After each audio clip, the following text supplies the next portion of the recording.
por la conquista de México.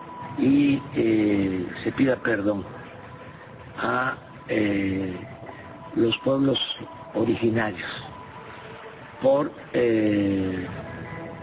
las violaciones a lo que ahora se conoce como derechos humanos. O sea, mi titular es España no conquistó México. España crea e inventa México. España crea e inventa México. Cuando hace 500 años Cortés desembarca en la península del Yucatán y emprende esa prodigiosa aventura que le lleva hasta el centro de poder de los aztecas, México no existía. México no existía. México es una creación de España. Por lo tanto, España no conquista México. Y esto es algo que los mexicanos debían tener muy claro si se hubieran tomado la molestia de leer, por ejemplo, al profesor y diplomático mexicano Juan Miralles, que tiene una obra prodigiosa, se llama Hernán Cortés, el hombre que inventó México, y que tardó en escribir 30 años documentándose sobre el personaje y su obra, sobre Hernán Cortés y su obra. Podrían leer también la maravillosa biografía de Cortés de Salvador de Madariaga, podrían leer también la maravillosa obra de Rafael García Serrano, Cuando los dioses nacían en Extremadura, La cruzada del océano de José Javier Esparza, ese particularmente, el México de Iván Vélez. El primer mexicano como tal, que merece tal título, tal gentilicio, es Martín Cortés, el hijo de Hernán Cortés con la Malinche. Ese es el primer mexicano. El árbol genealógico de los mexicanos parte de Martín Cortés, el hijo de Hernán Cortés con la Malinche, al que, por cierto, Hernán Cortés, no siguiendo las costumbres, gracias a Dios, de los colonizadores anglosajones, ni condenó a la esclavitud, ni condenó al olvido, ni mandó a asesinar. Lo metió en su testamento, lo reconoció como hijo, le dio sus apellidos y heredó su fortuna. Martín Cortés, hijo de Hernán Cortés, concebido y dado a luz por la Malinche. Esa es la historia de Doña Marina en México, Doña Marina. Efectivamente. Eduardo García Serrano, muchísimas gracias. Don Germán Terci, muy buenas noches. Buenas noches. Soy titular de hoy. Una prodigiosa historia y da pereza realmente tener que estar repitiendo estas cosas. Pero bueno, forma parte de la política actual. Está tan descerebrada. No, lo que se produce es una integración creciente de aquellas sociedades y bueno, hasta el punto de que el fruto de la conquista de México, asumiendo esta terminología, es el mestizaje, que es una enorme riqueza creada por sangre española y sangre mexicana o novohispana, para ser más correcto. A la creación la posibilidad que abre la conquista es la configuración de una sociedad muy importante, muy desarrollada. Humboldt la elogió en su viaje. Es cierto, sí. Y es una sociedad mestiza, muy rica, criolla, muy querida por España, una nación hermana, y creo que estos dislates de AMLO no son buenos ni para ellos ni para nosotros. Humboldt, que estaba por ahí, dijo que los campesinos mexicanos vivían mucho mejor que los campesinos alemanes de la misma época. Este Huitzilopochtli es el que nuestros solistas llaman Huichilobos. Huichilobos, sí. La verdad que es muy gracioso cómo españolizan los nombres, ¿no? Esto es interesante contarlo. Aquella gente estaba convencida de que Quetzalcóatl, el dios al que habían expulsado, volvería todo cabreado para echarles, salvo que ofrecieran, pues, una de las interpretaciones del asunto, incesantes sacrificios humanos a este tal Huichilobos. Bien, la cuestión es la siguiente, habla de sacrificios humanos, es decir, los mexicas iban a los pueblos de alrededor, tlaxcaltecas, tempaltecas, cholultecas, etcétera, los cogían y se los llevaban a las pirámides y les abrían el corazón y se los sacaban. ¿Esto no es un invento de los conquistadores para legitimar su violencia? Efectivamente, y eso es una explicación que se ha dado pues para alimentar la leyenda negra. No es un invento de los españoles porque cuando uno va a las crónicas hablan de los zompantlis, que eran una especie de andamios donde se ensartaban los cráneos rotos por los parietales, ¿no? Entonces, los que han querido alimentar la leyenda negra han dicho, bueno, esta es una invención, una especie de casus belli de los españoles para justificar su intervención. Pero da la casualidad de que hace 3 años se descubre en la calle Guatemala, de Ciudad de México actual, en la calle Guatemala, una torre de cráneos que encaja perfectamente con la descripción que hizo Francisco Aguilar, soldado, por cierto, que luego tomó los hábitos franciscanos. Para que ¿Este es la que cuenta López de Gómez? Sí, lo que cuentan son 136.000 cabezas, lo que cuentan ahí, si no recuerdo mal. Sí, más o menos esas son las cifras. Evidentemente no se han podido conservar todos los cráneos, en el caso que fuera exacta la cuenta, Pero lo que sí es cierto es que las evidencias arqueológicas avalan los relatos. 176.000. Claro, es decir, esto es lo que hacían los aztecas. Quizás esto explica que todas esas decenas de miles de indígenas acompañaran a Cortés a masacrar a los mexicas. Naturalmente. Es decir, yo creo que ahí Cortés es muy hábil, se da cuenta de que aquello no es una Arcadia feliz, sino que hay un mosaico de sociedades tributarias hasta en el tributo de sangre de los mexicas. Entonces Cortés les ofrece otro yugo, no vamos a pintar aquí una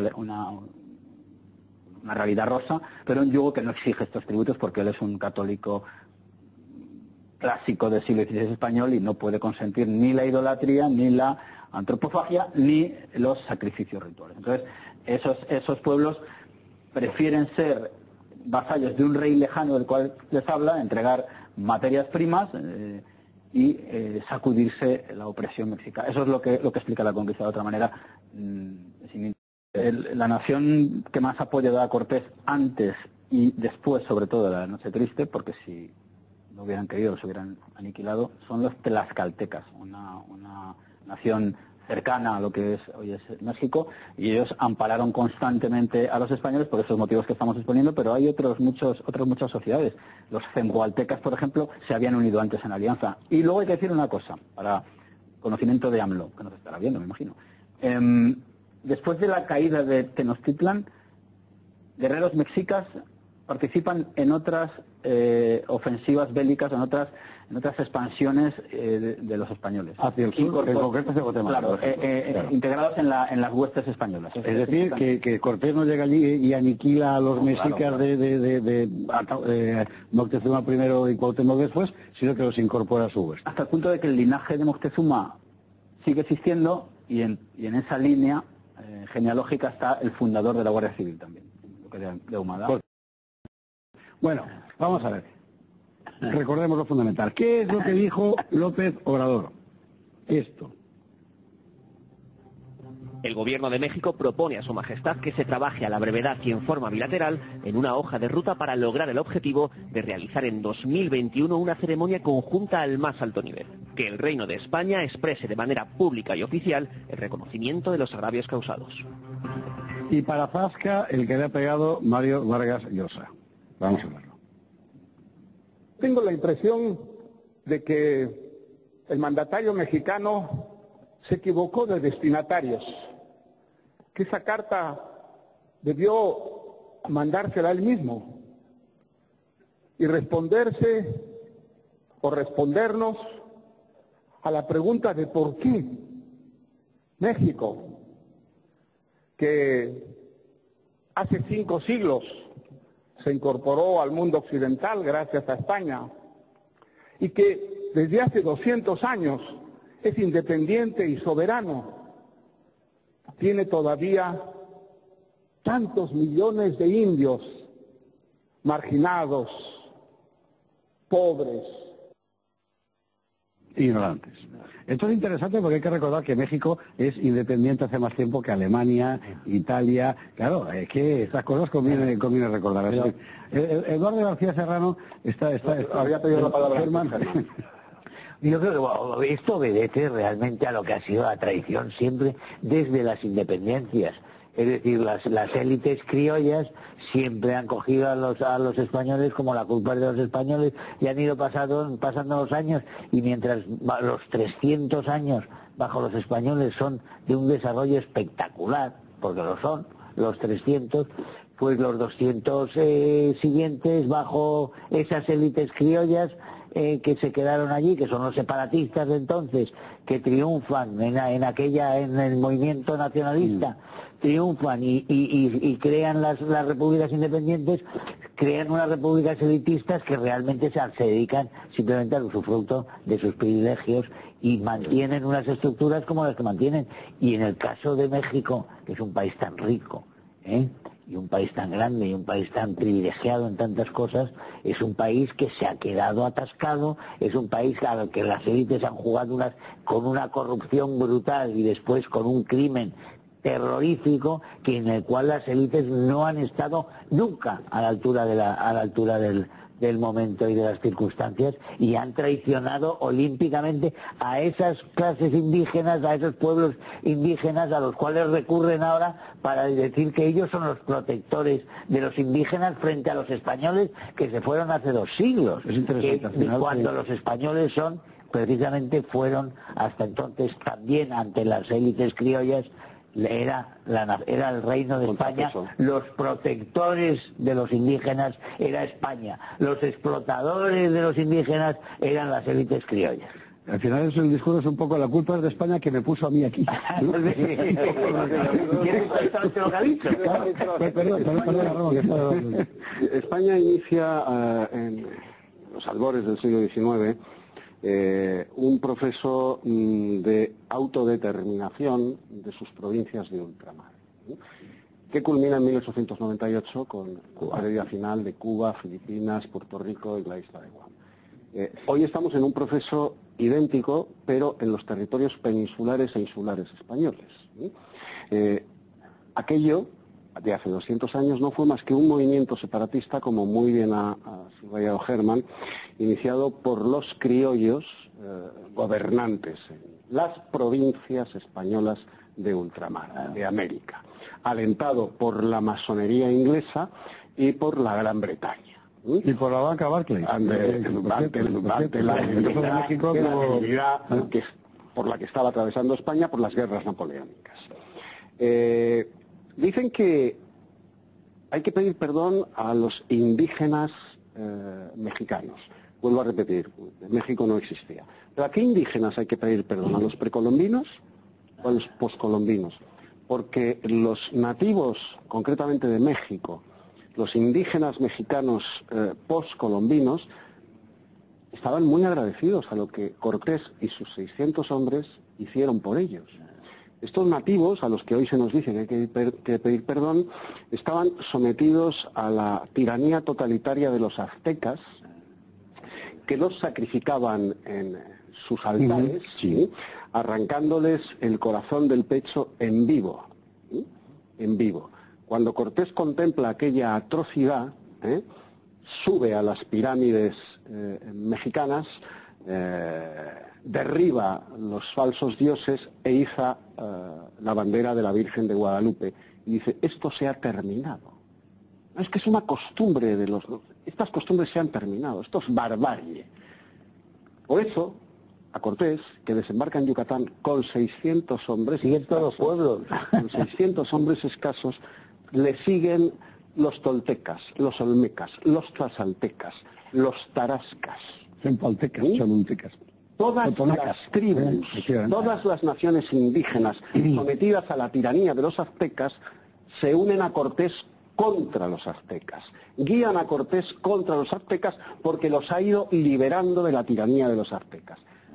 Tenemos que pedir perdón a esos indígenas, a los descendientes de esos indígenas por haberlos liberados de la tiranía de los aztecas.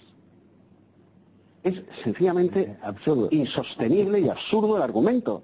Ramón iba a decir algo. Sí, otro aspecto es que me acordaba de lo conveniente que es releer ahora, a propósito de este episodio, el libro de Elvira Roca. Sí, efectivamente. El de la leyenda negra de España. Imperiofobia. Claro, la imperiofobia y leyenda negra. Este libro explica muy bien que el imperio español, que fue probablemente en extensión y de los mayores de la historia del paso del hombre sobre la tierra,